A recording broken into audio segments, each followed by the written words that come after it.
thank you all for joining us today. This is about movie trailers and TV promos, and we've got a fantastic panel of people from the bright lights of Hollywood for you to give you all of their insider information and basically explain more about this world and how you might, make some money out of it. So I'm going to let everyone else introduce themselves. I'm Mark. I'm a music supervisor and sync agent. I also have worked a lot in film trailers, mostly in the UK and sometimes in New York as well. And that's it. I'm not going to talk too much because I've done 2 panels already. So we're going to let the other girls do their thing. The other girls. Yeah. The other girls. The other girls. Whatever that means. Hi, I'm Emma Rose Isely. I'm the Senior Licensing and Creative, I think I said the back, Senior Creative and Licensing Manager at All Media Music Group in Los Angeles. We have a music supervision division and also a pitching division, which I'll be talking about today. And I pitch to Jessica and Nicole for promos and trailers. And over to you.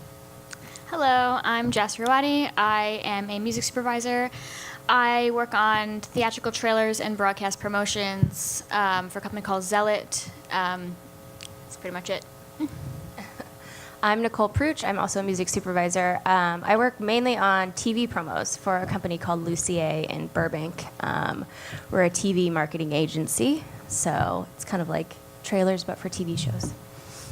So yeah, you kind of answered my first question. I was going to try and get one of you to explain the difference between a film trailer or motion picture advertising and TV promos. So can one of you take that one? The theatrical trailers. So theatrical trailers are like the 2-minute trailers you see at the movies, and then TV promos are like the 30-second commercials for like TV shows, but.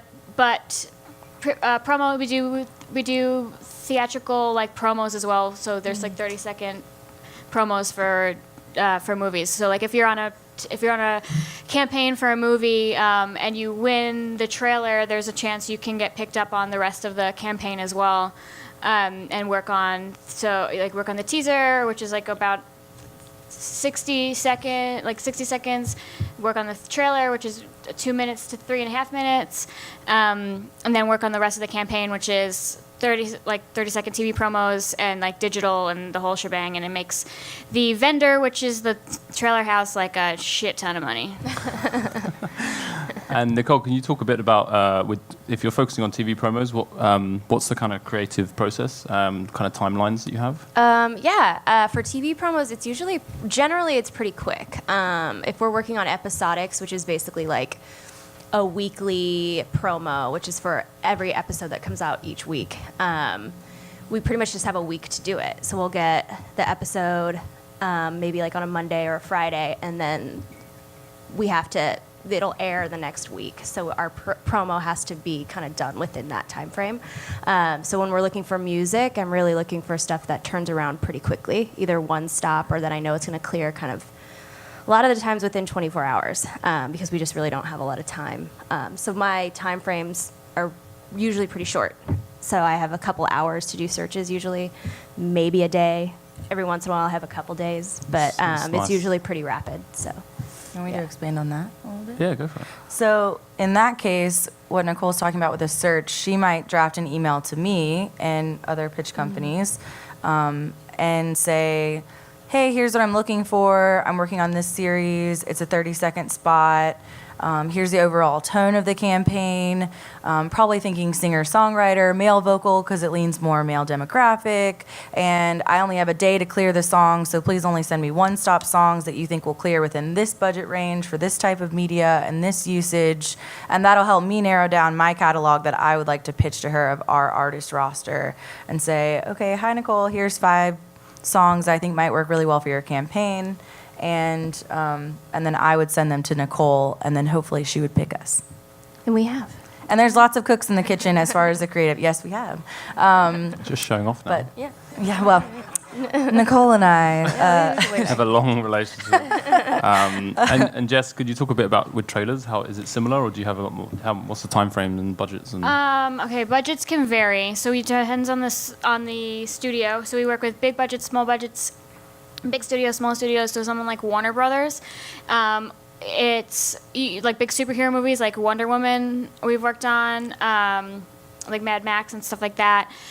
It kind of, it's lovely because you can kind of shoot for the moon. You start with nothing. You start with like unlimited. You just can do whatever, and you could be very creative with that. And the thing is like because the studio will hire the vendors to cut the trailers, and they're hiring multiple vendors at once. And the thing with that is you're all kind of competing with each other to win the trailer, and you're probably cutting maybe 3 trailers at the same time, and you're all trying to be as creative as possible, and you want to maybe make something that nobody's ever seen before. So maybe you're taking a classic rock song and you're making a cover of it, and then you're trailerizing it, or you're finding something people have never heard before, or you're taking a circus song and you're making it darker. Like, you're doing the most crazy stuff you've ever seen and shooting for the moon, and the sky's the limit. I mean, you've seen, what was it, the Thor with like Led Zeppelin, and like Led Zeppelin is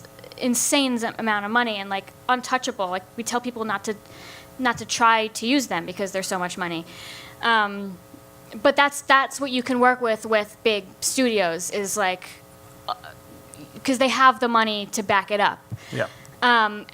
But we've also have small budget films. Like, I have some stuff that comes in that's like $10K max. And so you know that like they only have 10 grand to work with.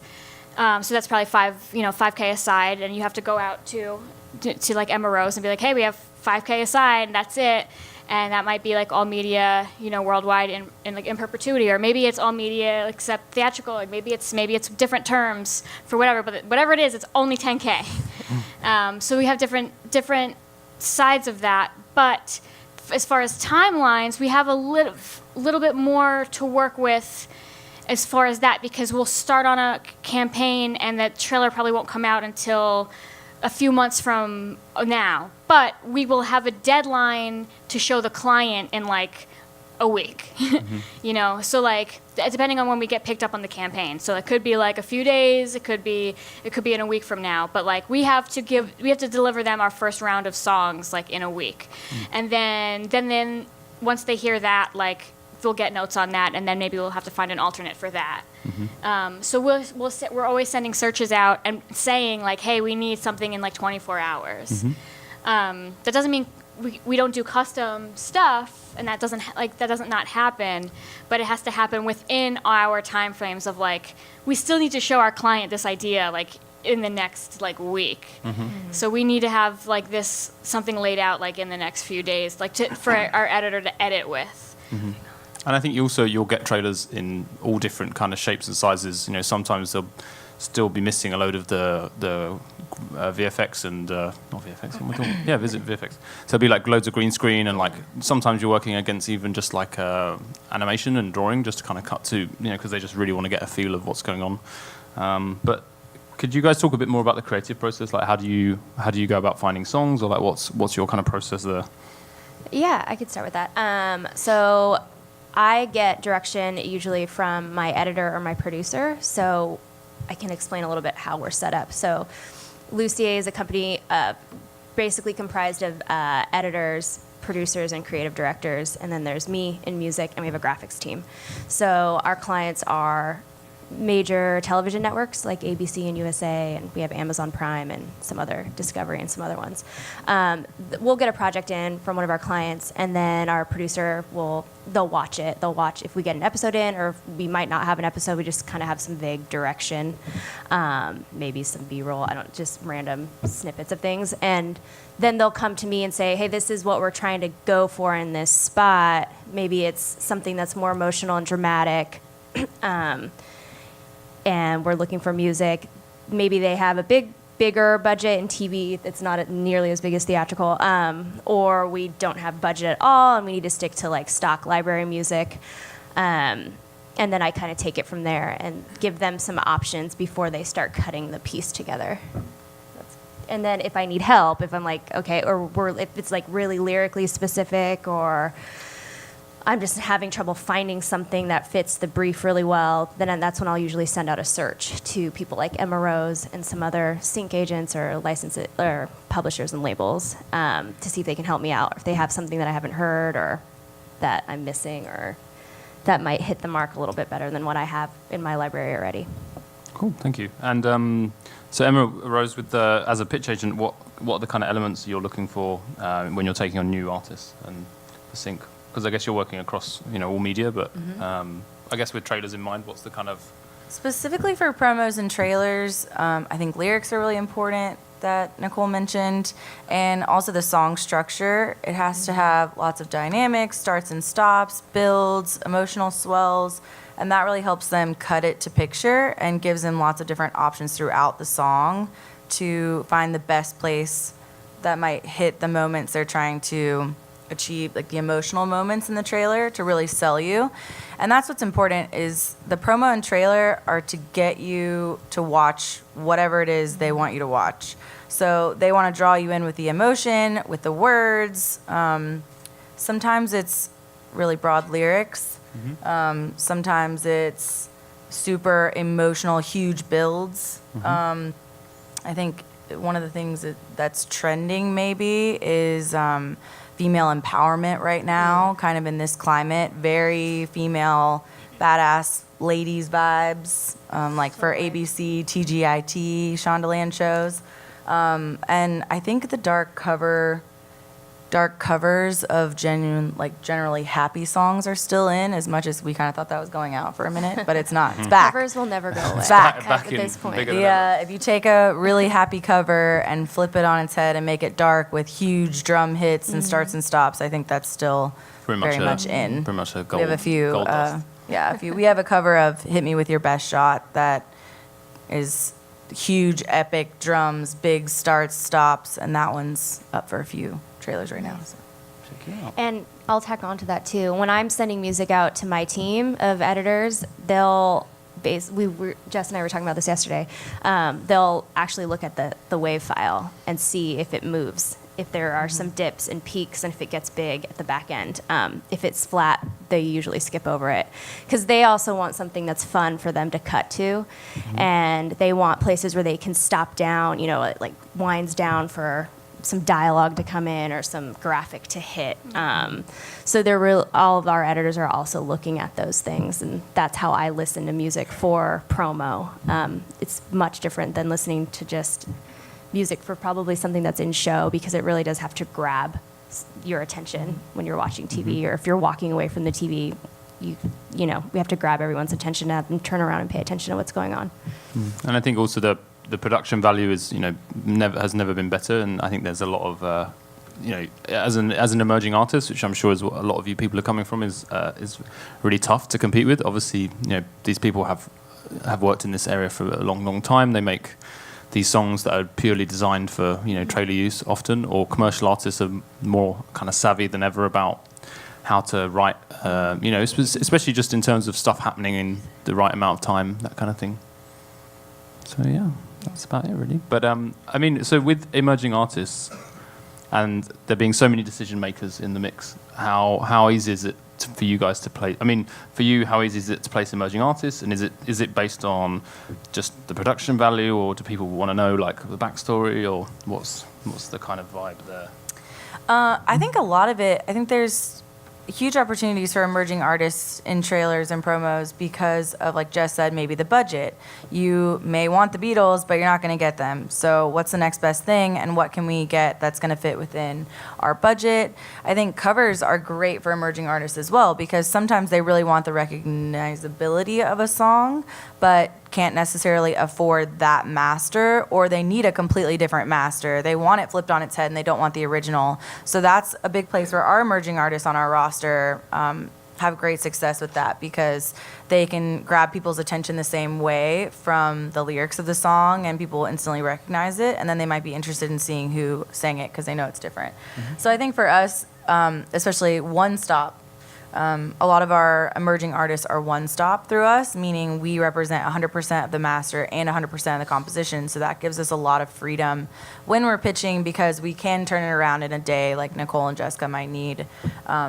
for clearance. So sometimes they may even have the budget to offer the emerging artist, but need it turned around quickly. So we have great success with some of our emerging artists, and one of them that Nicole actually used in a promo for season 1 of the show. It was amazing, great use, and they actually came back and renewed it for the second season. So they used the same song, but in a completely different trailer because they liked it so much for that show. So that was a great break for that band. Awesome. And with you guys, how? Yeah, I mean, as long as it does what we need it to do, it's gonna be great for us. Like, when it comes down to it, production value wins, and yeah, it'll be probably a budget thing if we can't afford a big artist. Then a lot of times what grabs an editor's ear is if it does what we need it to do. You know, if it hits it at all the right spots, you know, if it stops at all the right spots, if it gets big at all the right spots.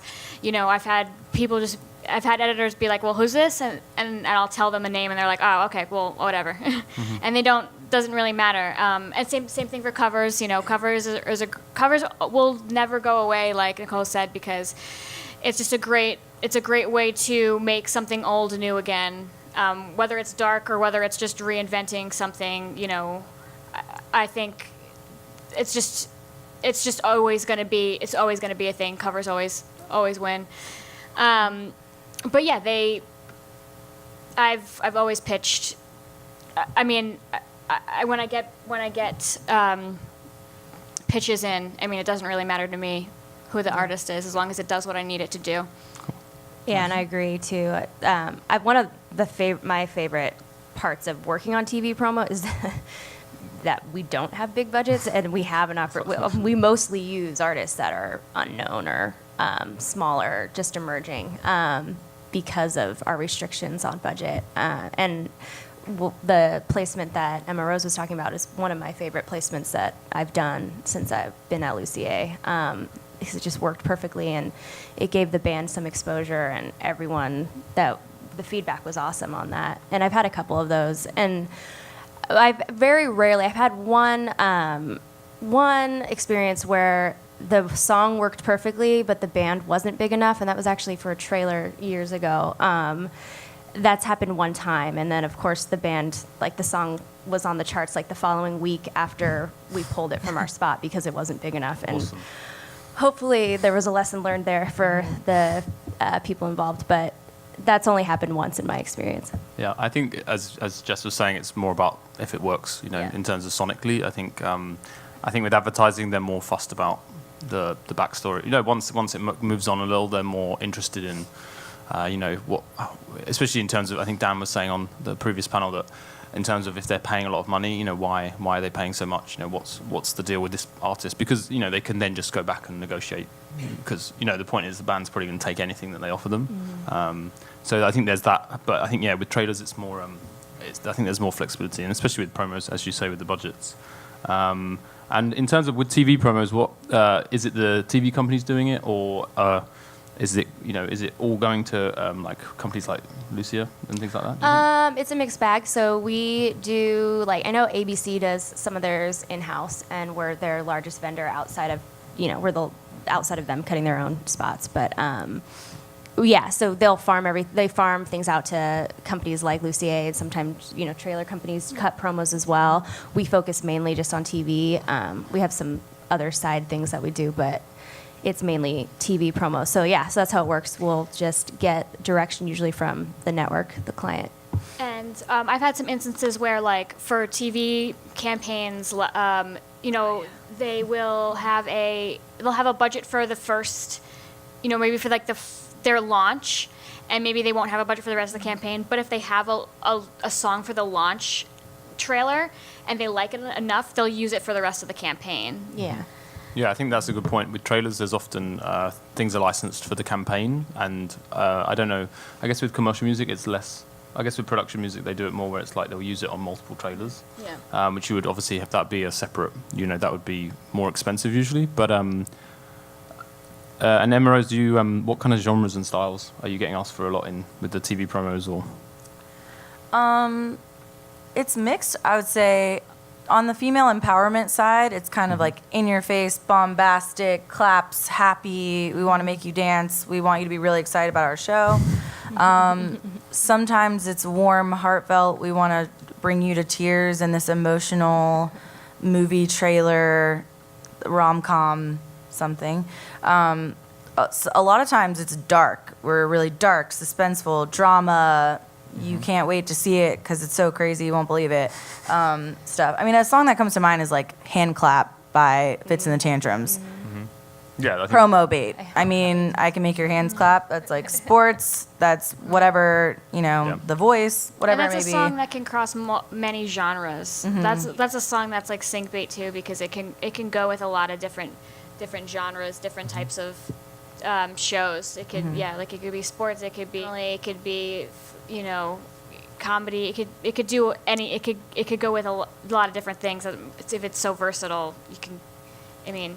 Yeah, you can put that on anything. I mean, those kind And of your songs. mom loves it, and your kids love it, and we love it, Critics and your grandma's agree. dancing to Yeah. it. So I think that's Yeah. important too, is they want to grab all demographics for the programming and draw as many people as they can. And I think that's another thing about covers is if it's an older song, my mom loves the song, so it's going to catch her ear because she already knows it, and I may love the artist that's singing it, so I'm going to say, oh, that's a cover, and I love that artist.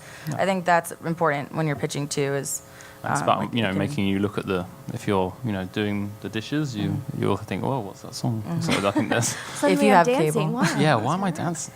Yeah. So I think all genres. I think lyrics are really important. I think we place probably a lot less romantic leaning songs for promos, more as Well, lyrics don't come up so much for me. Or I mean, sometimes I'll have to say. Sometimes they come up to be like, oh, lyrics about this would be sweet, would be cool if they had like a lyric about this. But more often than not, they'd be like just nothing that has anything very romantic in it, just nothing very specifically romantic, because that just would be very off-putting. So like two bros on a road trip, and you're pitching your Yeah. like, love songs or something. yeah, just as long as it doesn't have, if it's not a very explicit love song, then it could work for like a promo. Unless we have a very specific, romantic movie that calls for it.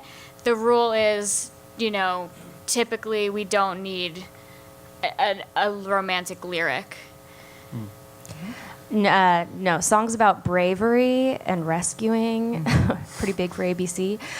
Heroes. Home. Yeah. Home. Home, yeah. Homes for Rescue- family. But there's- Rescue Me was the title of the song that Nicole there you plays go. that we keep going back. Yeah, Rescue Yeah, Me. It's called Rescue Me. Yeah, that's right. I think there's So- there's a very delicate balance between writing for sync and then it just sounding really cheesy or really like forced, and I think that's where bands like Fits and the Tantrums and Portugal the Man, their new single, or whatever, not new, it's not new. Feel It Still. Feel It Still.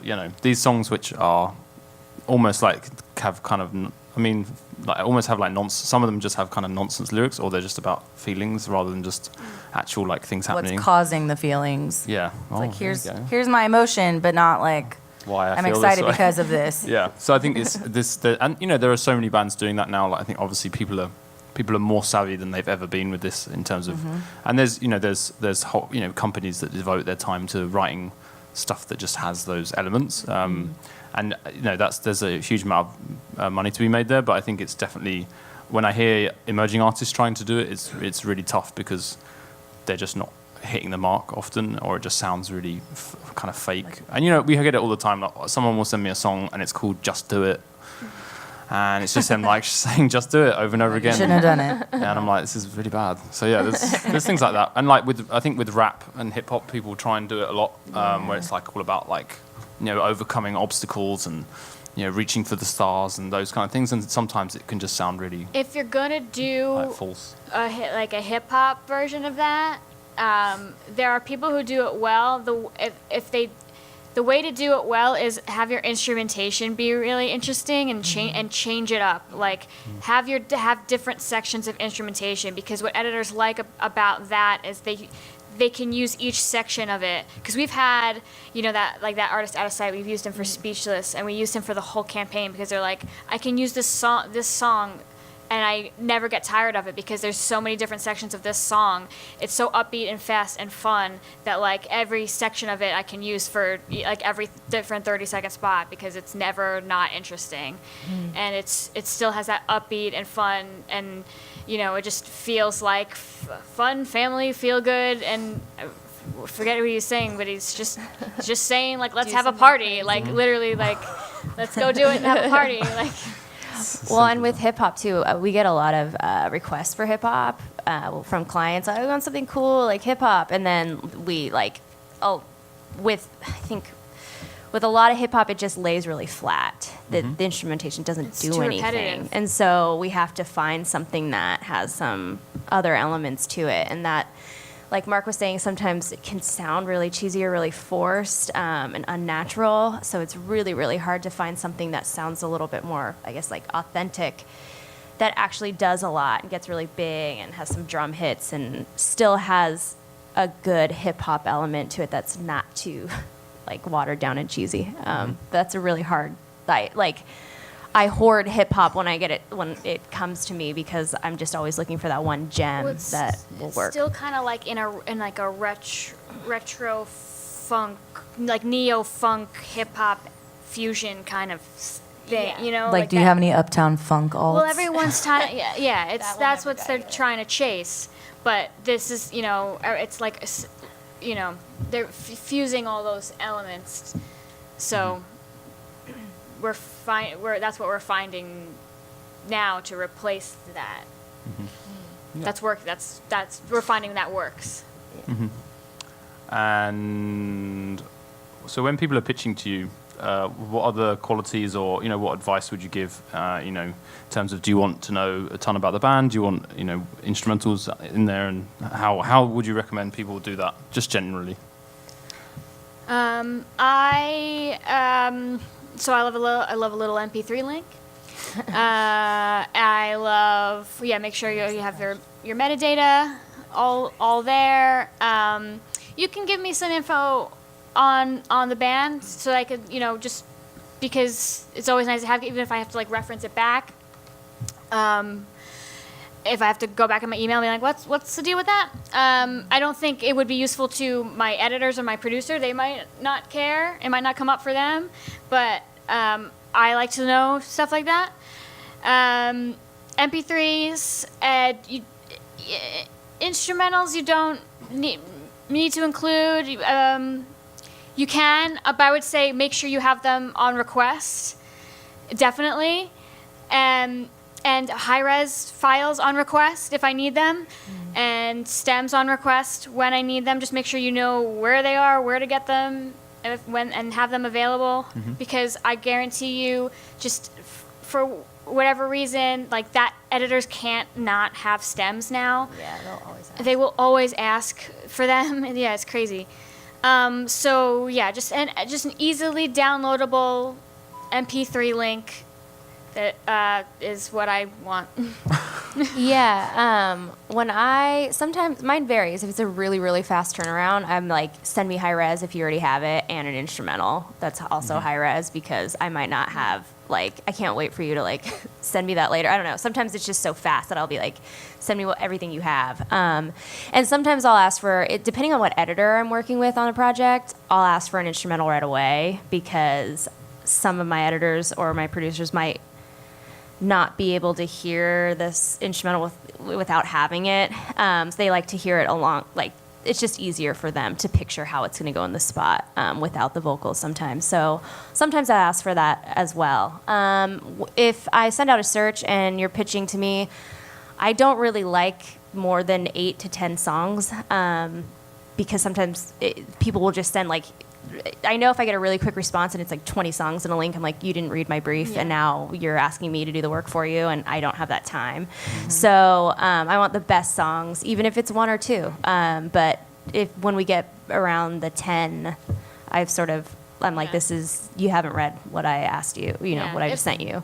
If we're sending out a brief, read the brief. Because Yeah. I will give you all the information you need to on the specs on what I'm looking for. Because then I will say include instrumental if I want the instrumental. I will say how to label the folder. I will say what I'm looking for. I will say if I need like specific lyrics. I will say how to divide folders if we need different folders for things. That's just if we're looking for briefs. And labeling the folders, it sounds so like irrelevant, but it's super relevant, especially if I'm like downloading all of these emails, all these links, and I have no idea where this one came from, and you haven't tagged your songs, and there's no metadata on it. I'm like, just give me all the clues, and it helps you. Give me all the clues possible to figure out where this song came from if we're going to go back and license it. Yeah. And to tack on to what Jess was saying about stems, a trend that's been going on, at least in our office for a while, is vocal stem. Yeah. They want the full instrumental, and then they want like an a cappella? Just a vocal stem. Right. Yeah, usually for the lead, and it's been this little trend that a few of our editors are like, we want like just the vocal ring out at the end, and can we have the vocal stem? So that's just something good to have on hand. If you don't have any other stems, have the vocal stem. If anyone doesn't understand any of the words we're saying, I don't mean generally, but the terminology, just ask at the end, please. But yeah, so that's usually what I need. I need to know that, like she was saying, that there's an instrumental, there is a vocal stem most of the time, and that you have a high res, and that you can get it to me pretty quickly. Mm-hmm. Emma Rose, what are you going to say? I usually pitch 5 to 10 songs, unless they say just send 2 or send, unless it's specific. And sometimes I'll do that if I think these songs genuinely work really well. I was shaking my legs. Are we in an earthquake? You're like, uh-oh. I just experienced my first earthquake a few weeks ago, so I'm like, It's going to happen. I'll usually, if we have different tiers, or I'll say like these are one stop and these aren't one stop, or these are male vocal, they might work a little better, but I also included these 2 from female vocal that might work well. And from our clients, we usually ask for a cappella, main full version, instrumental, and then sometimes they'll do a TV instrumental where it'll have like the vocalese, oohs and ahs, or extra claps, or whatever it is. And we usually ask for the stems if we think it's going to be a trailer song, or otherwise we just say know how to get them, like they mentioned. And then something that's happened to me recently, and maybe this is something y'all's offices are doing, but back-to-back weeks, we had songs up for trailers where the trailer house actually came to us and said, this song is working so well, they love it, but they're wondering if you could build out the track, where they actually wanted additional stems created. So they want you to fit. produce. Yes. 2 weeks back-to-back that happened. So I think if you have the ability, and that's something great about being an indie artist or having that capability to do it, because I don't know how quickly the turnaround would be for like major label, major pub artists that could do it. Maybe they could, maybe. Yeah, so if the money was right, they probably we could do do that it. all the time. Like, so nothing really in trailers is kind of exists as is anymore. Everything is like there's always an overlay. Everything is trailerized now. So we give it to a production library, and they like add extra orchestration. Everything you see, like hits and that kind of thing. yeah, like a drum. Like it started with a lot of like drum overlays, being like, oh, we need some extra drums in the back end just to kind of like build it out. And that's just like somebody going in and being like, well, all right. And that's just like a separate stem that they added that just gets licensed separately. It's not touching anything else. It's just, there's your master, and then there's just like an extra stem that just gets licensed separately.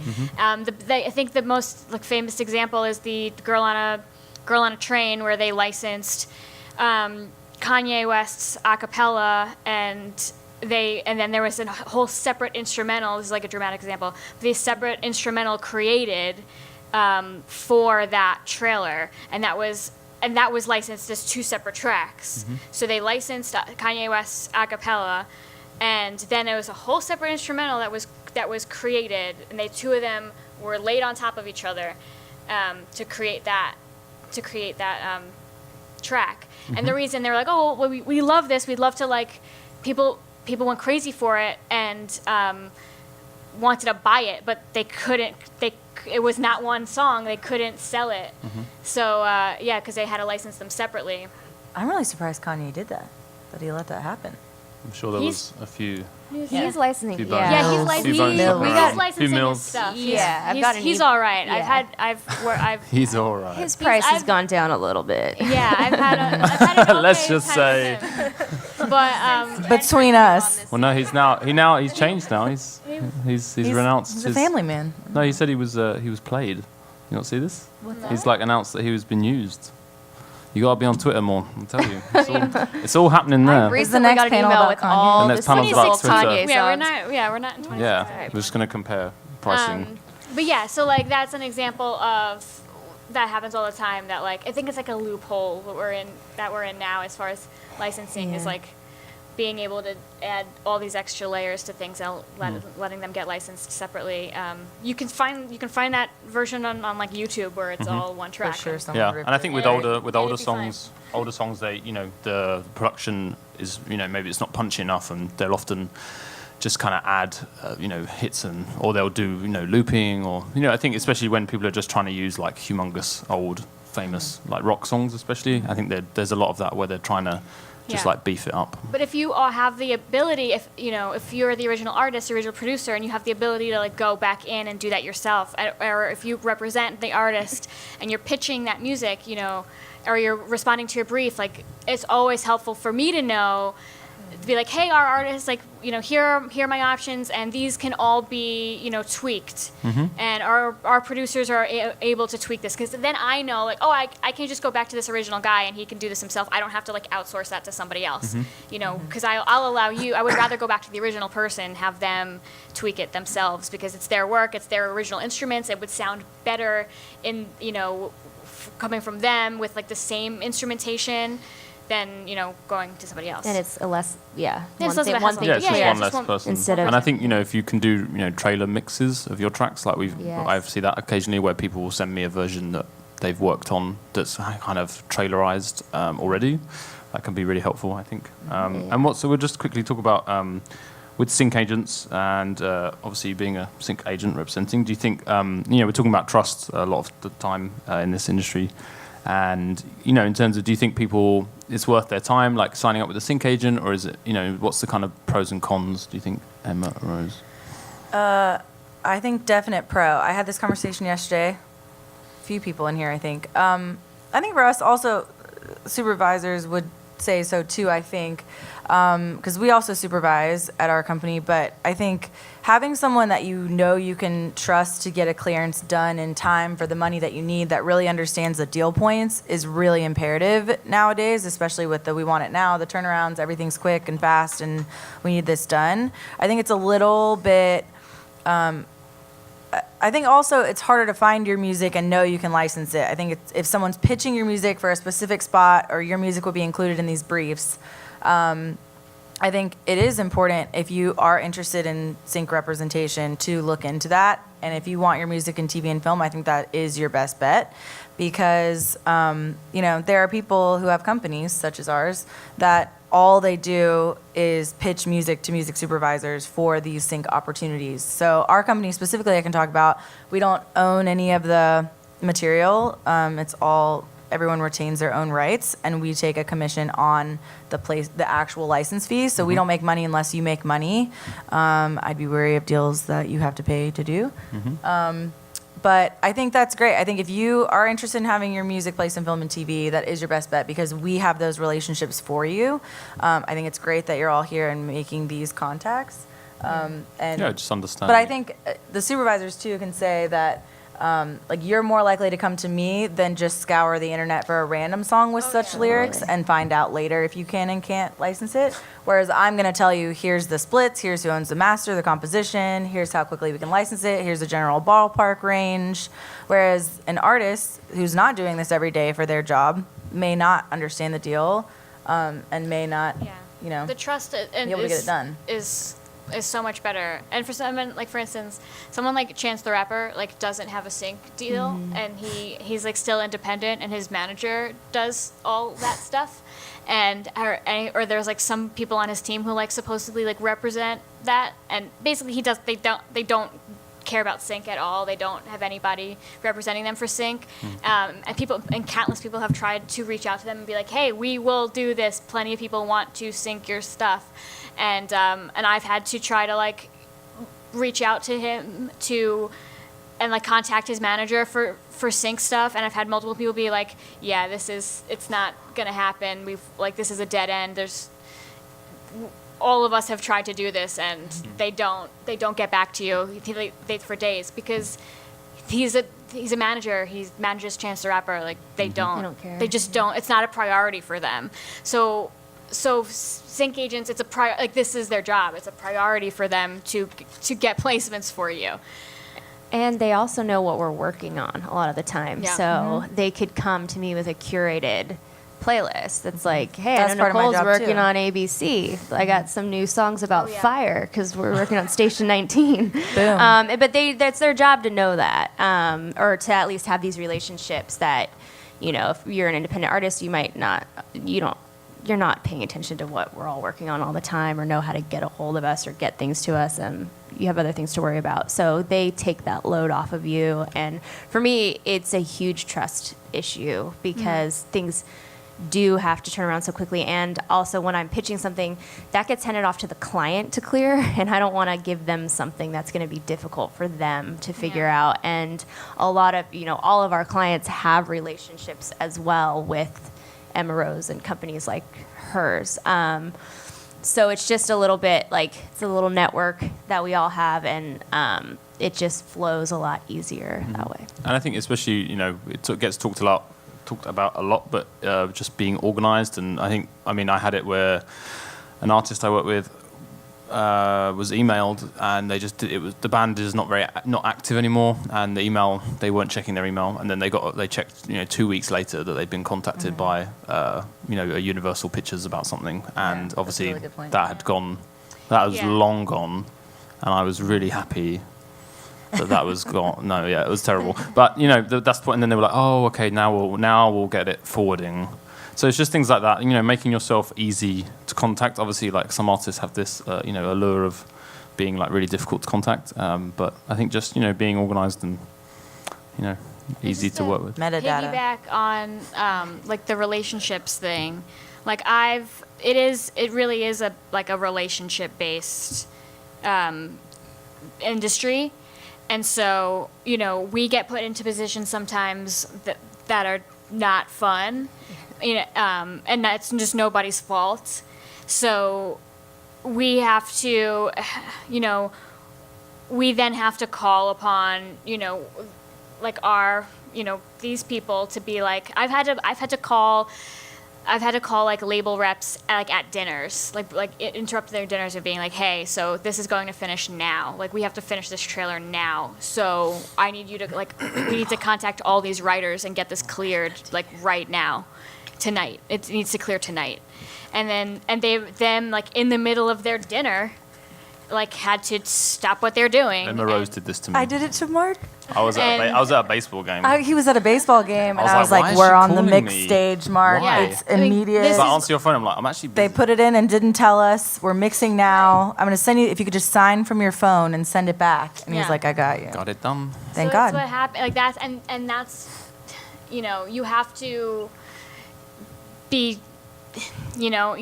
you're putting you're being put in a shitty position, and you're putting somebody else in a shitty position, and you just have to be like, yeah, right, man, we good. Yeah. We cool. Yeah. And something else happened to me. Someone from a network that I won't say, it was ABC. They called me, shade. and they were like, so here's what happened. Your music has been running in this promo for a few weeks now. Nice. Between the Ask for vendor, forgiveness. they put it on the wasn't cue us. sheet. They put it on the cue sheet, and so we thought they cleared it, and then they thought that we were clearing it, so we just didn't clear it. And if we could get that done today, and we were like, I mean, we're not mad. I'm not really mad. This is some I'm good just money. disappointed. It was good Disappointed. money, so we're like, you know what? Don't even worry about it. We're gonna get you. We'll There take you care go. of you. Yeah. And I think they were really glad that it was us that it happened to, versus if an artist's major. song had been pitched that didn't have representation, and ABC didn't know who to call, being like, uh-oh, Yeah, and I just think have that a would have been conversation. a big thing, and you can also be like, I'm really sorry. Can I? And you know, we'll make it Emma up to you. Rose brings up a really good point. I deal with this with ABC all the time. Part of our job, mine Damn, and what's Jess's slamming jobs ABC are today? to. They make great them. TV. ABC, They check. make great it's just- TV, guys. They're a big company, and so a lot of our job, or I know for me, is to make sure that those clearances are being done. Because I'll have a producer come in like, oh yeah, ABC asked us to use this song, so we assume it's cleared. Can we just get get the No. instrumental, get the high res? And I'm like, I'm just gonna check if this is cleared. So I have their clearance team on like speed dial. I bug them, Scott and Greg. Scott and Greg. They're my Love favorite. those They guys. love me. Scott and So I email them all the time, like, hey, we just got this. We were asked to use this song. Is it cleared? No. Usually it's the first time they've heard about it. So there's a lot of internal, there's Yeah, these are huge companies, miscommunication. yeah. So a lot of our jobs, I know exactly why that happened because we deal with that. So a lot of our job is making sure that we're actually making sure it's cool because we get told stuff that's not true a lot of the time. That's So your- great. that's your He job. calls and he's like, "Hey, And Emma he's so Rose, it's Greg from ABC Promo." I'm like, "How are you, Greg?" And he's like, "Well, This isn't being I'm doing filmed, fine." Is this being filmed? Yeah, be careful. No. It was amazing. I was like, "Greg, I love He was you. very I've got sweet. you." All right, we'll have to wrap up. Is that our? Did we get a Yeah, we got a warning. So if anyone has any questions, there is a microphone somewhere, and ask away. We have a few minutes. Anybody? Oh, That's totally fine. If I was not, like, they're running for the mic. I oh, love here we it. go. Yeah, everyone's stop fighting over the microphone, please. How? Hi. Hi. How often does someone who does work like composition for a trailer of some sort end up going on to work for like scoring a film or something to that effect? Okay, that's a good point. I think the trailers are usually very separate to the films. Do you got one of you want to take? I think composers are completely separate, I would say. Yeah. That's hired by someone completely different. They're usually signed on long before it starts filming or in the process of filming. They'll bring on a composer. And they have actually completely separate composer agents as well. So a lot of them have agents, Like representation. have representation. And by the time it goes to trailer, I don't think they would have the composer from the film do the trailer as well, because I No. think it would go to Or someone like using separate. music We'll from use the- the score, but that's again, completely separate. Yeah. Like we I'd say it have happens less. Way production, less. music. Production music is its own thing, and then score is its own thing. So Yeah. separate. Good Cool. question. Thank you. The one down at the front. People.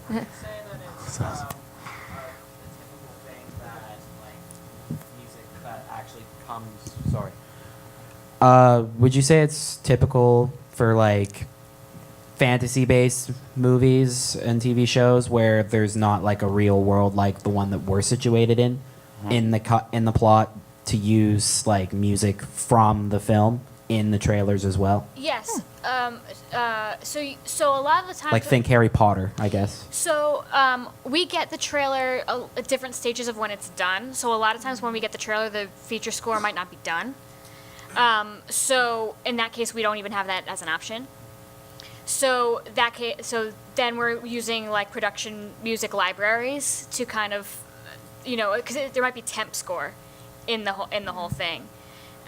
So we're either finding, fantasy production music or making something custom, or finding if it's something that might be using a song, finding something that might work for that. I mean, if it's something super recognizable, like I worked on Ghostbusters a few years ago, and they used Ghostbusters. I Right. mean, they're going to use like a they did. theme from the film that everyone knows in a case like that.